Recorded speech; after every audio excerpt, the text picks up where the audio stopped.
University College Odesua Ponya no e de atu dwa se fatasa aban hwe na ankrankra ye omo so abi esuapan hodo mu no se fatasa aban hwe no tu anamo ebeboa amomo dada adwumadi nso atimi akọ enkan Penny Kwanchirafo yo no na oye Kessben University dwamtrani emabojuku ayate de atodwa se de atadwufo wa nyame adom ti no afempim no ene aduonu nsia de na Kessben yade yen ho ya yenhye suapon bi ase enso ebiemu Professor Stephen Adey a wa bin yie pan so de atodwa se aban de nhye bi eba de abre suapon ahodo no ya aban de wo se ohwe na ankrankra suapon so odwen omo ho na oma ebi eso wonom so eso wei eye afisem ye kwamno ni nsemo de ni bekiremo e wo Slovenia man na enra ena Slovenia man no koto aba se assisted dying se obi yare na ba bi odan doctor fo ye hwe enye yie ye mo no pane boni nkunu ana o man se jabi wonom ege saade no tumu a enya de se eno so ebe yi America man no ayentenjina fo kan ahwe ama Ukraine Russia fo ntokwa no etumi etwa na enra nkonyasie bi akoso ma ni sem ena eno so efiri mo ede eba Nigeria man mo nso obomamane na wotwetwe mu no se adesuafo baboro be se ahasan ne ekire ena buko ran fo boro school dem obe kidnap wo mo na enkreba ne se emu baako be se duunu matimi adwane e de afribuko aramfo insa so a omo abafie bebo amane e de akire awofo ni protifo nsemwe ya afro bi kan na no pe yatena se di mu nkiremo be som yen fasida Kaseɛ emanyumakoi ni What Scientific Hospital Dr. Nimo the woman penis repairer no or se brana ya de bi da so bia no wontu asem fama o pana phone se baji mobile phone na tene kakra ajima bedu enterprise the sister seasoning powder de aba and also bo me aduane eye de yi pa fe developer bar center for do otwa heba powder no ebotu yare ahodo ema ye ho etimi eton ye Kessben University College bagentitie eni nimdie efefri ya so ye multi credit savings salon sebra na boafo na loan so baje odie na fa tre wonsu adwuma mo kenkan format na se e kire musani mu no midinde ohenne nana kwache ade FM dame ho aba na ya hyensem no ase amamo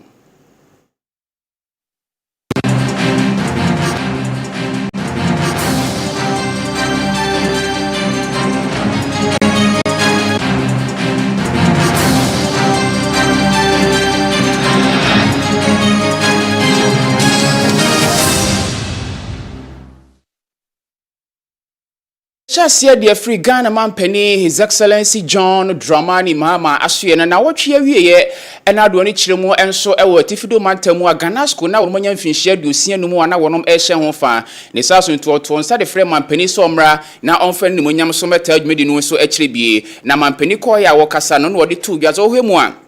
Senior high school nyame adom enema ekoso wa no ede ma o my Ghana wo saafam ho yi pa nenso ene edam bia na se tamto bi ye de abeto suapon no ase senior high school ahodo so se we category A school we category B school we category C schools no ama awofo bia breso ne ba ekope senior school akwa obi apeso de ne ba ko category A school sense ho ne yesusu se wonom enimade a wonom school niema ne akade konkan wo saakwa no so mampani se na made so ama afi senior school for mu wieye na se nkwada o mu twere BC wi o mbe wie senior school no computer placement system no de akwada we to ha ofo semempe o ne to ofo semempe san so bi epesua pon a cheso mo ne ma konkan ye beboa ama ne bango masua on sematimi akoyie we ena mampani de ato dwa se fata sensa krakraba enso ewo saafam honom ne saaso ntino one mpanifo mo hwengo basua onsem so bedi nkomo se ebra so se suapona se senior school ahodo mo man mo no do na etimi page mo mudromo enso ede bana fini pado na hunu se ye wo schools ahodo bi won so mo so mudro no ekonkane a wodo ba ko no kusua da nyade a wo ba no so de daache ebeto apense mo mampani di tudwa ewo dwumadi no ase bi eni. Amen. One of the initiatives that we are coming up with is to try and resolve the problem of the school placement system. The school placement system has run into problems because schools are categorized in 3 categories. One is category A, the second is category B, and the third is category C. About half of the student population in secondary school are in what are called category C schools. And most people don't want to go to category C schools. And so we need to improve the infrastructure in category C and category B so that everywhere, every school will be a category A school. That is how it should be. And so, as the finance minister said in the budget, we're selecting the first 30 Category C schools. We're going to build science laboratories, we're going to build dormitories, we're going to build classroom blocks, we're going to do STEM laboratories for them so that we can expand those Category C schools to either Category B or Category A,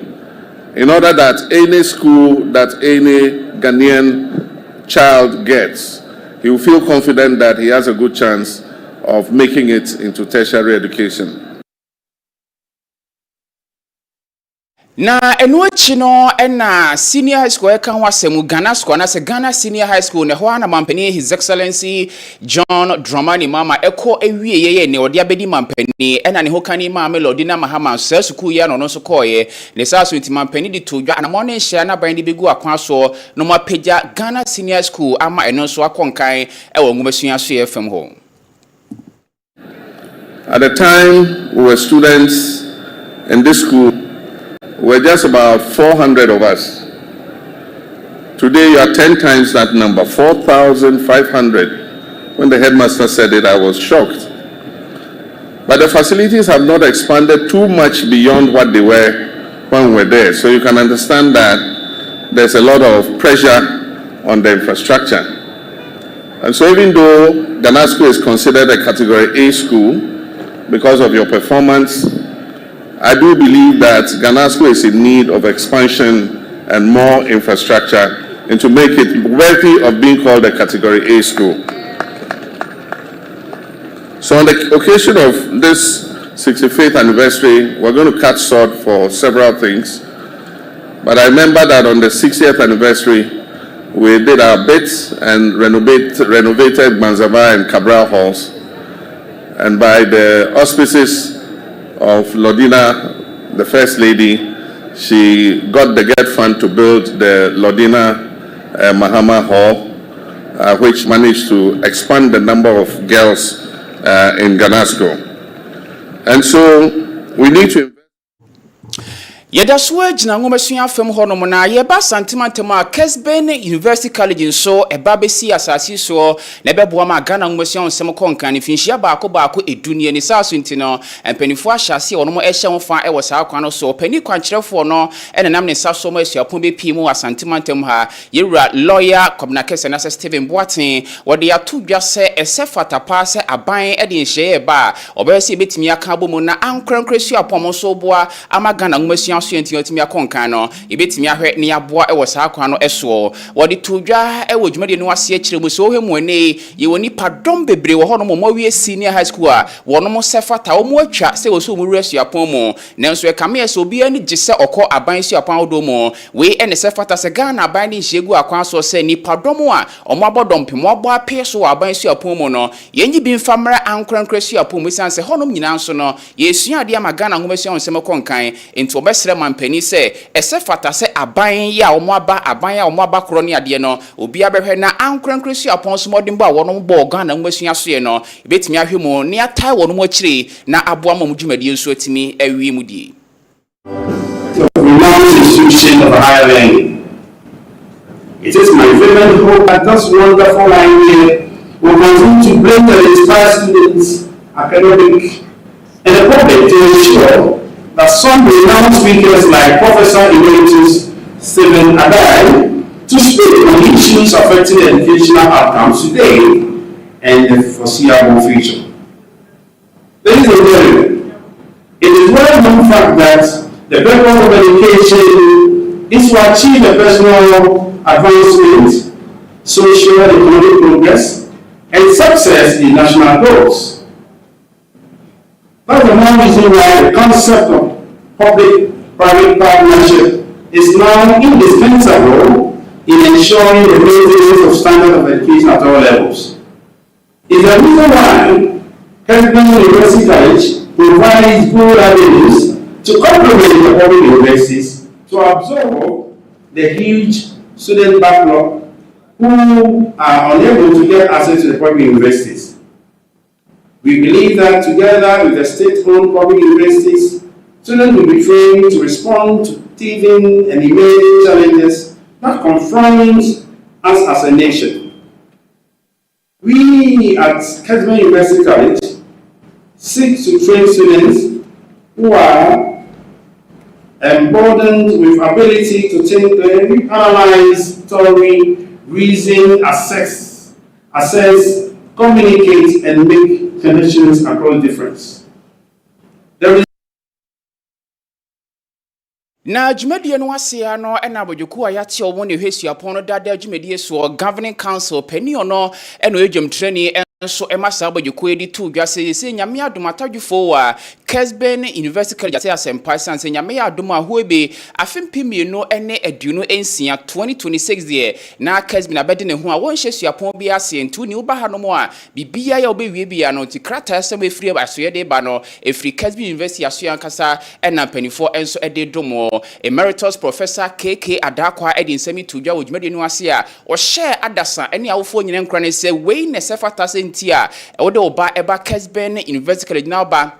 abanyi titiepa eni suen ho enso edema abana no beboa ama abana da achi nso atimi edimu feature on our calendar, and therefore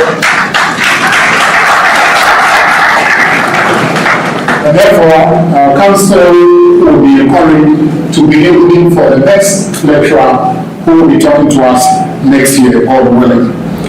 We also are in the mood of currently preparing to receive our charter. And if all things go well, once again, by end 2026, we should receive our charter, and then we'll see a lot of very good things coming our way. So far, what we see now is just a prelude of what's likely to happen to us following the receipt of our charter. Now, there are a number of reasons for instituting this lecture beginning this year. As you are aware, as a private university, this is unparalleled. A few of them may try to copy us, but I think that what we want to do now is to develop or create new knowledge and then try and publish this widely. So this afternoon, for example, what we are going to be listening to will be the role of private universities in the education landscape in Ghana. And I think that all of us here will have to take some take home. Take something from the lecture, because afterwards, when I see you, I'm going to ask you what you are taking home. And I think it's absolutely important that we do this. And now you was from year 2 and side friend which made years year a Professor Emeritus Sierra Stephen Ade one also by Jumedi no CBA na you run on Kaseɛ no bo Kessben University abaso ye pass and finishia baako edunie him and afin kunu ase any akwansidia ho be piem panifo na mu nyina wono mo antimi amama mu mo gina nkoden na enesu apon nya enwa bi agina so na ofa akonya no so boy Stephen boatin abaso ye pass ono so konkoden amasu apon no etimenya baby agina oka etem kakrade afa Ghana ban masua so ho no ene odi tu bia so besra ban adaka obase bi ebra no bi aban ewo ho anasa ban bi eba no de nsusue bi anase edewdie bi ede basuapon ahodo Ghana hanom a na watwa ankorankora de no wagya da bia da na suapon ahodo ya ban de nko ano ena sa dododie ekọ ema wonom afam ena yewura Professor Emeritus Stephen Ade de tu bia se bi eye stress free education ni aban de abase obi a wura suapon fufuro wa fie di kan de aban efa woka no esefa tatanka aban he no wotre ne nsa amebi so ankorankresu apon so esanse nyina ye boa ama nwomasuan so matimi akonkan basa no a na ye yi wono mo yipemu enti obesre se efiri ne kwa aban de nhye bi ya deba afa nwomasuan so no a ni se wodwene aban de ho nko no mo ankorankra de nso onwino mo nka ho no mo nyina nso enya eso emfa so. And so doing, you are playing a significant role in education in Ghana, university education. Interestingly, the ratio has been falling. It used to be 20%, but the public universities accelerated their admissions, and also the government policies, as I will be coming to, made it more and more difficult for private universities to get students and to play the role. For example, for whatever reason, the government decides, the current government decides that first year public universities should be free. All that is saying is that don't go to a private university. And so doing, you are disadvantaging and not recognizing. And it's largely because they are not recognizing the role of the private sector. Private universities, however, play a significant role. As I said, if we are having private universities are accounting for 15%, it means that they have saved the government building a whole university like Legon or Tech. In other words, the private sector has donated to this country one of the bigger universities at no cost to the state. Yemfas na Kaseɛ manwumakoi ni What Scientific Hospital Dr. Dimo de Womben Penis Repair no osi ade bi odi akini abre na wonya no adura Dr. Sebra mfidie ngonga so de abegu na so beboa no ho yade ni tiri so de adura ka no awafo amatena cha mo ha pa eya wo kasa na pampan boni de akire anasi kire yare diabetes na ha wo pressure stroke aka wato form na mu san de no akote anawo de ulcer typhoid na ha wo prostate na Kaseɛ ntu koda adwonso bebriansa na ade akye Dr. Nimo Sebra na onhwe emfama Dr. Ewo Kumasia atonsu monako junction ne adansuru abande animhwe enkranso mile 7 achimota mile 7 ben Janet Konadan no ejoada de kosida memeda na oye adwuma frɛ no ewo 0244 087687 0244 087687 opana phone Sebra beji mobile phone mo na hye daka mu na tetene kakrakra ena niema mo ayedin ye pa kase otisika pudo de akotofo na obewie no na ho awe enti ubachi fo no a na watetene kakrakra na watwe bia na de sika ba na enu na abosumi bia na benye sika na odi aba o se iPhone Samsung Infinix Itel Huawei Tecno nyina no wura na so ya wonsa ebeka bi oba na do Ghana card aba na odi nto ase sika ba na enu adi adanse sade ne wani je ho Kumasi adum ne ewo yaso ne emi no de kan ne Ezra FM fo de animhwe ena de toso mienu so no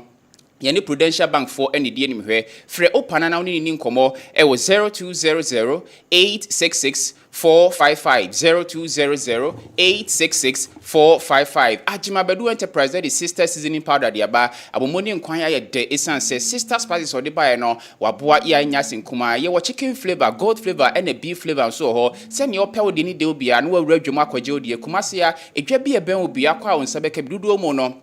Edum pampa so amidwom Katia Dubai afioba eye bantima dwom eni Roman Hill nyina onsa ebeka bi ho enkran so CMB makola na okan hye ho nyina so kwa onsa ebeka bi frɛ 0243 535025 0243 535025 Frana Smart Solutions aboa ama eni yadwuma aye ha ofu awutie opese oba no masu ahun se me konkan kwada no ye de tablet ne se hye o mo ade kirase a enye slate bi mo nti sa tablet upe bi a Frana Smart Solutions ebuso afidie de pamade de sinema urejade a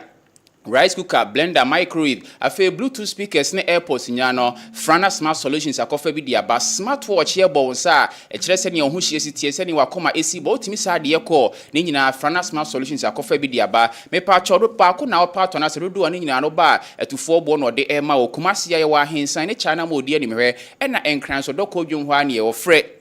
Bebia will be ano na onfa bi mesomo e wo 0541 750095 0541 750095 Developer Bar Center for do Tria Heba Powder ba edronwa so a eye adwuma no eniedie hia ye nsohie utigu na numu asema be du no monomu a obonse fifra hyase a efri odendende edro Drugstore ne Heba Shop bi aroma on sabeka bi wa akoko atena so a che osisi ye oya oba on se bonsi so wakotene mu nsanyare ana pressure na hawa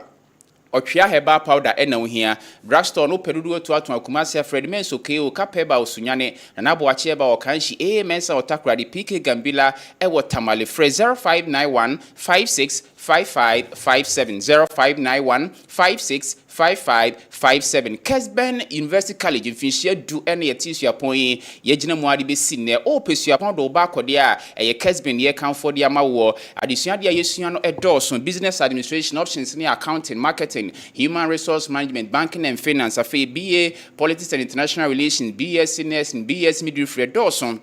we senior high school English math science we twa na the latest miensa ka ho anabia wo twere kura wo feel subject ni bia mane ha wanya mfinhia dununum 25 years dey kronkwan ya betima be fa form say mature play kan na fe yetimi aka bo makosua de Ghana Tertiary Education Commission GTF agya to mama yetumi de ye adwuma na body nkrata we suapon de ma no so no Africa KNUST na eba wo performs mi yata brackets bin fia wa adwuma seda house afin kran Kessben aseda Twin Towers or circle multi credit savings salons branch bi anso no onsa ebe Kabi friend penny forward 0501 637383 0501 637383 na yebejo so dan ho aba na amro ne nsemo nsa kan so yede atoa mo so.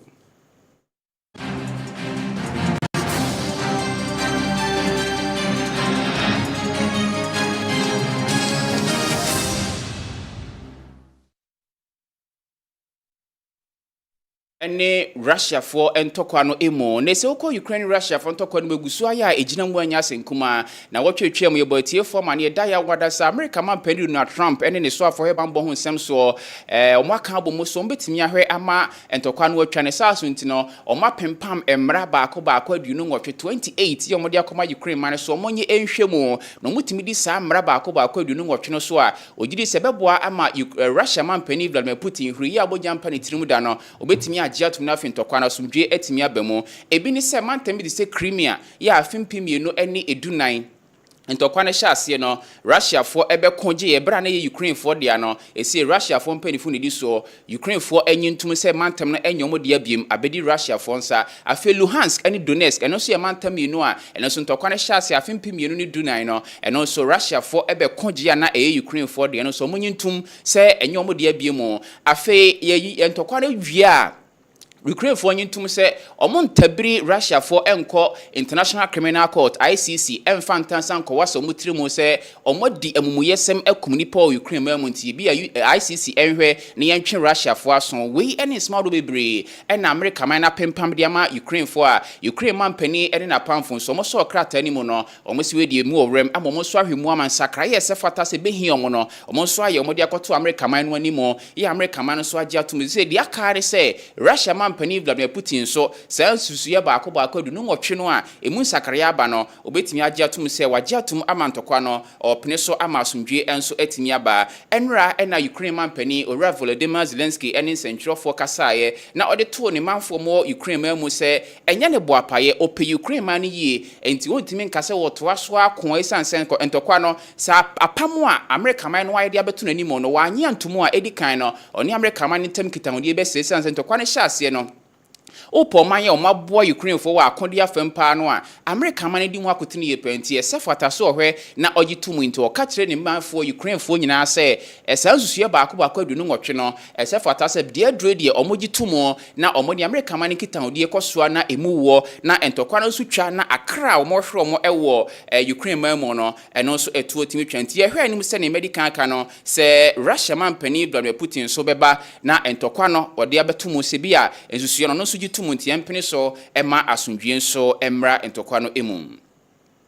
yefiri ho ane de ani kiremo ewo Lebanon maimo na okọ Lebanon na ku ba ko ha omu yepa Hezbollah kodom no na sa Hezbollah kodom so mo ne Israel 40 ado nwoma so enya senkuma da birada na wonom ma ne Israel 40 paye na eno na no penkra eba ene sentokwa no ya pre apese obi amfo ne turu na kodie ngu ho na ho nso yenka ema asundwemra obi ade ne turu na kodie gu na no penkra eba ne se Hezbollah kodom pani paye no na Hezbollah ko no dom nyina wada o ma no chief of staff owura Haytham Ali Al-Tabtabai Haytham Ali Al-Tabtabai anopei Israel for akoto so atopaye ama abono akuno ama nipa baburo aduno na omo so afemu apra ya enya senkuma Israel man so for pani Benjamin Netanyahu dia tudwasa na mo motuo no yenkunudie ana mo ye pesan se omo do mu hunu se aboa no utwa neti firi so ade aka ya ahoma enti pani oda Hezbollah kodom na no mo yina firo dia Hezbollah kodom no de aka ne obetimi ahwe no motuo mo so sa ewo ebre nyina enso emu Yefri wa ne de ani kiremo ewo Malaysia man no emo na nkra free Malaysia man mu so edeba ene se okọ Malaysia man mo man ni abriye pass social media ombetimi ahwe na omo abra ede man kwada a wonom enyenya mfinhia edunsia na wotwetwe mo no ye ka kirem so okọ Norway mamu a oman no ede nhia egu akwan so se nkwada omo nyenya mfinhia edunsia no wonom entimi nko social media so sa na mo ye bie ena Malaysia man no watu no na wotwe be mienu so ni no Australia man so eye sa mra no a wo ya kwada na nyenya mfinhia dunsia untimi enko social media so na nko ebibia we enampanifo hunu se ne wo social media no so a TikTok titru se no ene obitimi bɔ no ho adija na ne ho da so kwatere kwa no de akoto so na enkwada ni pe wo TikTok so nya asenkuma ba sa no a na yedi bibi hye nkwada ne tirimu a ema nkwada ne da chintimi enhyren obitimi kotena TikTok so na se bi o kan semburu nsem wansene mfata obitimi kyese eniema fin niema hodo ekoso social media so no o ma ba no kotena ho no ohwe bia bedrum ebi na ba no koa no a enkoa we ena Malaysia man no ya ni parodo wo mu aye nkramufo no omode ato dwa se ombe hye mra omone Australia man no mpanifo betena se na omasua kwane mo fa so ebra social media man nkwada omunyanya mfinhia dunsia no na omode aba Malaysia so no ma hwese betimi ayadwuma ye adwuma nko ade a wo ya akwada na wonyanya mfinhia dunsia untimi nko social media so na onkoye bibia TikTok titru say no koso a na ubie TikTok no a video bedi kan ba ya obehwe no so we video no ebro ani tete bebro ebese aduasa 30 seconds we video ba ko be 30 seconds a ekirese video no wani je ho enti bia ohwe na mekwa achimetia na make news na so otimi hwe bro 30 seconds a upia ko wani ba ko minu miensa a obesa behia mekwa achimi news ana wa mehia mi news a obakohia sempaka ni news se bibia fa ade na ohwe che ne ho no na computer ne ho se ade we ohwe che enti ekese wani je ho enti no bi nko na omde bebre o se hwehwe sa enti we ade a ma awiase amampanifo ne ho se titiro ne niema hodo efa akonfohye ene ewudie ho no enkwada ne bo otimi kotena social media TikTok no abo sempese se de shisha konfo ne de akonfo videos ne ade nyina ba America mo mebisi e ma ye kase ma me bi de TikTok akogina mu court se ne ba no ho na ne ba no ko boy sempese misua se de esi kunye ho e na mo ma ne videos a esi kunye ho ne ade a kwada ne sua ya odi kunu asabre ma me no e de TikTok e da so agina court dem na wo hwe aka asem no ye ko Nigeria man no so emo na wotwetwam ye bo omanfo amane se ko Nigeria man ni mo a Boko Haram fo na keka omo ho amambo school dem man kwada ba ko baburu ahasa wono makoche nkwada no makofom domum edomo ekwaye brinto mu ansa na simi ba besie no na enkwada ba ko adunu nan omodi kan kidnap omo ewo girls school bi emma enu achi no asore bi anomo so ye asore ewo Kwara State Kwara Mantemo no omgu so ye asore mu stream live ewo Facebook mpo ya nkrofo gbowura ho no tutu kuni pami no ema asafo no mabese aduanan omodo omusuko piem wo kwa ebruntu ni mu na enra ena ade achi na no penkra eba ne sese kufo na yebefom bebro besa hasa no edodo na besa aduonum atimi adwane ede abafia wonom ena ebo amane ede ekoso sebuku aramfo no akasa ne gya wonom anase nkwada no ane bi ahodin mu omotimi boroboku aramfo no so etimi dwane gya wonom de emprempre no enyame to odwasa afi na Nigeria man pani Tinubu ene ne bambofo aso asemi mu a omohwese ombetimi ayemu nhwemu na baby pokopote pa ya buku for da ko hinta eni ana mo betimi atu dia form ho no o betimi atu enso ede afa ho ye ko Slovenia man no emo na Slovenia so no mo ko abato so koto aba na enye mampani anase mrase bi abato na emom assisted dying se obi yare da wuso na yade doctor fo hunu se ade ye beye de bia na nso obafie kura no a bunya ne se de kane na ote no obu onu ma okokoma beburu mfie miensa mfie dunia de oda so ada koma ye di mfidi a ye hia bi de asi obi ote ase so no na de asi sa nipa no so obey nipa ne dan ya nipa no bewu enti doctor fo ewo mra ne nhie bi a ye nya bo nipa no pane e boni anu anu no kone no okọ no awu enti awofo na se abusua no ene doctor fo be kwa apam no magye atum do mon sa hye kratas na enra ena Slovenia man koto so aba se yanyintum na yemo bi pane boni kunu bra ba bi odani mu ode anase nyai ema Yakopon no akasa nto ne nsa emfamfre na semi afempimienu ne adunu na afie twam no dwunu busumini mu no omokoto aba sa ena omogitu mu se sa amra no enye adwuma na nso ko Slovenia man ni mu a Romans afono ho gitina mu se debi Yakopon enema ono ane saagye na abeka se obi yare obabi odane yeden yanyi nti ya bono pane boni ekuna kyese udi nipa no wa na wuku no enti Romans afono ni ko bi ka bomu ema omuso asemu na enra and no man yes and san conco to baby man pound to abano naturally say o man for no or how much more edunumians 53% say there be any say obi yare da usua yanka se shida bono panebo ni kunu say ye ho hwia enye yenya no no ada ya paso ne yakopon to nsa frɛ no a ono so ato nsa enso e de afrɛ no e wo Slovenia man no emu ama bi ti say America Norway France crowd ya fie mba bosumi mienu ni no mogitum say ye mo panebo ni kun so yare na doctor phone say ye ho hwia na enye ya oje empa no ase no oje oxygen ase no ti yenkun na bepe oba bitina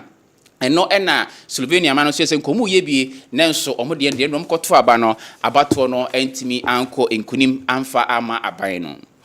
Yemfas Kaseɛ Emma multi-credit savings salons wo pebesi abrabaji bi boafo na loan no ebre no eda so awo ho nti wabi wadwuma na adwuma ne hinhime ntimi ntintimu a brana beje boafo na loan na fo nso fa hye odwuma mo obansi ho eda so ne kakra bi awadie bi aso ne akire ena afutufo ho no manu bedi nkomatu fo sika na obabeje no dia na odi ye sefata se betimi abo ne nyina no eno so ho enche ne de sika na to futuo mo na onsa aka na wa hyase edi odwuma yem branches ne doors Ghana afa na bebro aduosia ne akire baby abewra bia no o se boafo nelo no oba beje odi agina be na frɛ na oni mpanifo eni nkomo e wo 03220